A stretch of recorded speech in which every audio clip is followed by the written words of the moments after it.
শিগগিরই স্টারলিংকের পরিষেবা চালু করতে চায় বাংলাদেশ। এ নিয়ে কাতারে প্রধান উপদেষ্টার সঙ্গে আলোচনা করেছেন স্পেসএক্সের ভাইস প্রেসিডেন্ট লরেন ড্রেয়ার।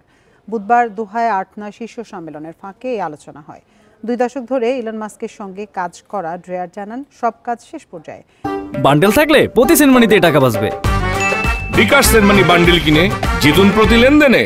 মে মাসের মধ্যে প্রযুক্তিগত উৎক্ষেপণের জন্য পুরোপুরি প্রস্তুতি নেওয়া হচ্ছে। সাক্ষাতে বাংলাদেশের মানুষের আগ্রহের কথা জানান অধ্যাপক ইউনুস। তিনি বলেন, স্টারলিংকের জন্য দিন গুনছে বাংলাদেশের মানুষ। এই অংশীদারিত্ব পুরোপুরি শুরু হবে একটি প্রযুক্তিগত রোল আউটের মাধ্যমে। ইলন মাস্কের আরেকটি প্রতিষ্ঠান পেপ্যালও বাংলাদেশের ডিজিটাল লেনদেনের সহায়ক হিসেবে বিবেচনায় রয়েছে বলেও জানান প্রধান উপদেষ্টা।